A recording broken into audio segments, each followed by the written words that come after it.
Aisha radiallahu anha, the wife of the Prophet ﷺ, she shares with us a very personal moment in her life.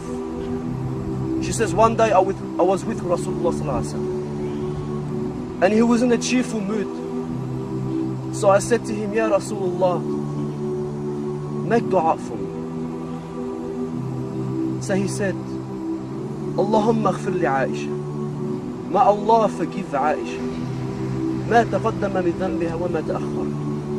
And he continued, oh Allah, forgive Aisha all her sins, the past sins, the future sins, the ones that she commits in private and the ones that she commits in public.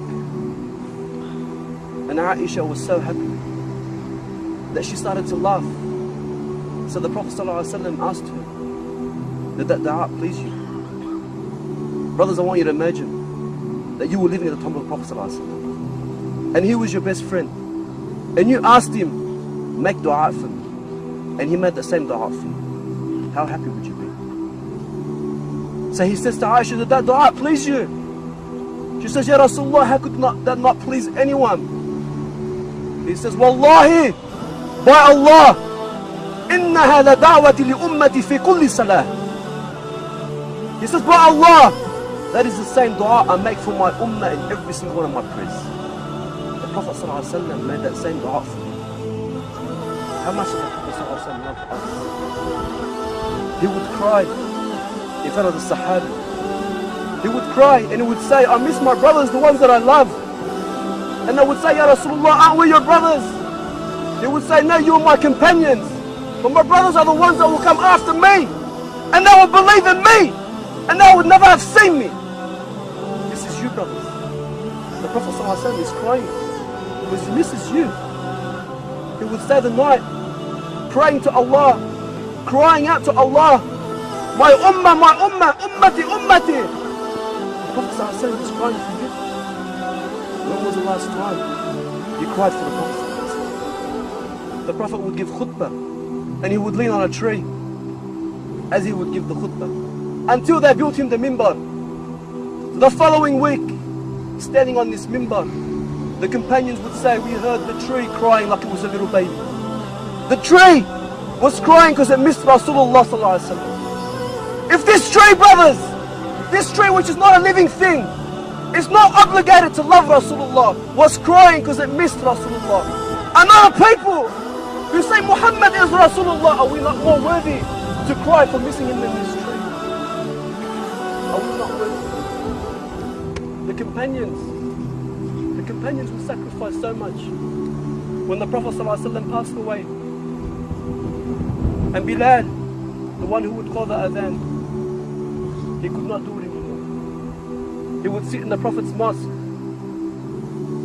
and he would imagine looking at the house of Aisha where it was the grave of the Prophet ﷺ, and he would imagine the Prophet walking across the Rawdah and saying to Bilal, Arihna biha ya Bilal, comfort us with it ya Bilal, make the adhan for prayer. And so Bilal could not stand living in the city of Medina without Rasulullah ﷺ.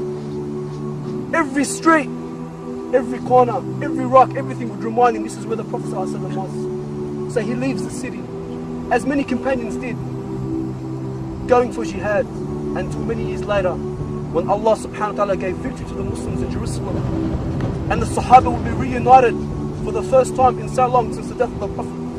And they would see Bilal, who had not given adhan for 6 years, and they would say to him, Ya Bilal, adhin lana, make adhan for us just one last time.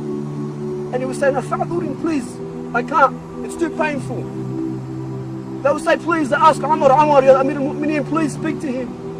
Until Umar spoke to him and he agreed. And so Bilal would get up to make this adhan, the first time since the death of the Prophet ﷺ. And he would call the adhan. The memories, the sweet times, the fragrance of the Rasulullah, his warmth, his compassion would come back to the Sahaba and they would all cry. Could you imagine Umar crying like a little child? And Bilal would struggle through the adhan, and he would continue until he would get to the part in the adhan, Ashhadu anna Muhammad Rasulullah, until he would break down and cry, and he could not continue anymore. Many years later, when Bilal was on his deathbed, dying, and his wife would say to him, "What sorrow? What sorrow?" He would say, "No. What happiness? What happiness? What joy? For tomorrow I will be with the one that I love. I will be with Muhammad sallallahu alaihi wasallam." How many of us cry for Rasulullah? How many of us love the Prophet sallallahu alaihi wasallam like the way he should be loved?